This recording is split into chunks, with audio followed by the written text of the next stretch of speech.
a sudden we heard this loud bang at the door. It's like they got a ram and hit the door. He told us to get from under the bed, but they blow our brains out our head. Put our hands in the air, and have guns in our backs and in our heads. The man looked outside with the infrared on you as you're walking down the stairs. You can see it as you're walking down the stairs on your shirt. On May 8, 2002, the United States government, in conjunction with the Justice Department, the FBI, the GBI, the Department of Natural Resources, U.S. Forestry, multiple sheriff departments, and law enforcement agencies, invaded and raided 404 Shadydale Road, Eatonton, Georgia, Putnam County.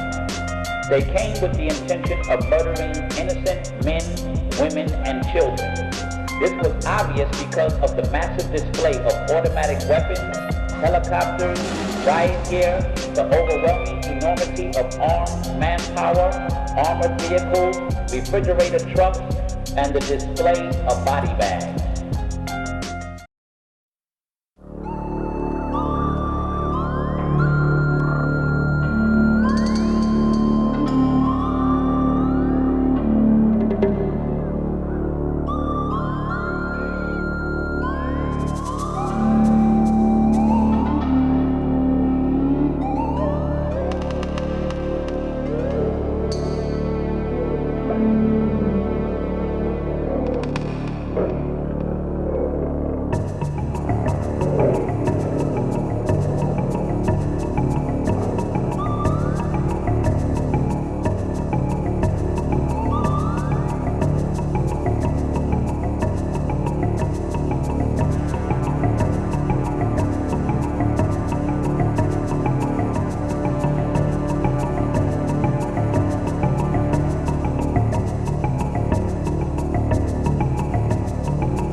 The leader was arrested. There was a huge FBI Waco-style raid.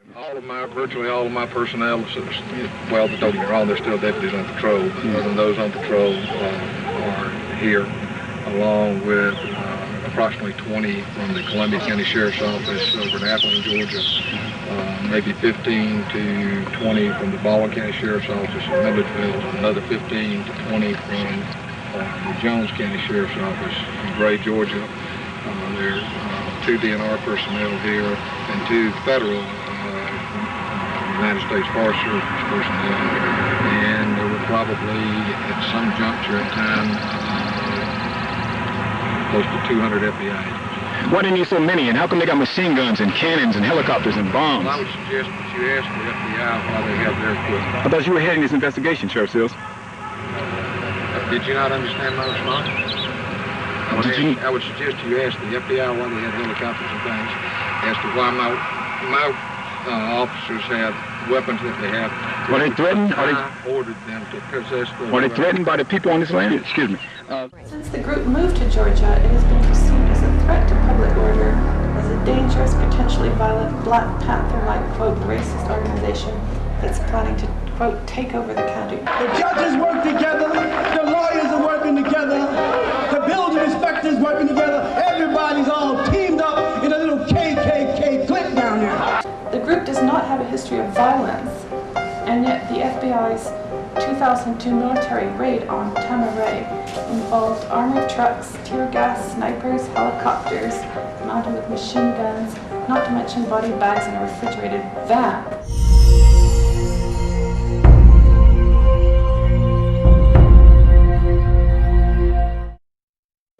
what's important on that, Dr. York's attorney at the time filed a motion to change the venue in the case. And generally, the reason you file a motion to change venue is if there's a lot of pretrial publicity that you think would negatively affect your client. In this case, that was done. The judge found in the order that the Middle District and the Atlanta Media Markets districts were tainted, and he had a grave concern. I remember that specific word, grave concern about whether or not there could be an impartial jury picked from this area. So basically, he ruled in his order that those markets were dead as far as a fair trial for Dr. York being able to pick a fair jury. Thus, he moved it to Brunswick, which he felt was a, impartial market. And that's an issue too, but let's just stick with the Middle District. After that ruling, even though the government knew that the judge's interpretation was that there were biased jurors in the Middle District and Northern District, the government went to this same jury pool to obtain the superseding indictment. They picked the grand jury from people that were established as biased, potentially biased or definitely biased or whatever, where the judge had grave concerns, and picked the grand jury. Our argument was, and our motion was, look, if you've already ruled that this jury pool is tainted, then the government should have picked the jury from the new market, not the old market. So we don't even get to the question of, the question stays at that. If that jury was picked from that market, then that jury was the grand jury as well as the trial jury were tainted. The court didn't agree. Basically, the 11th Circuit said that the purpose of the grand jury was prosecutorial.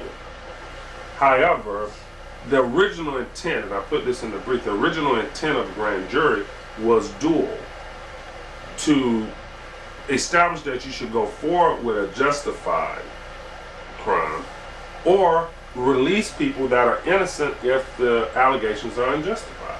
So it's a dual purpose. But you cannot successfully meet the standards of a dual purpose if you already have a biased pool of jurors. It was a very simple thing to pick jurors from another circuit. You follow me? And it was nothing that would have been too laborious for the government. We picked the entire trial jury from there. And our basic point was that that indictment should be dismissed because of that. How they get around that, I think the 11th Circuit kind of skirted around it.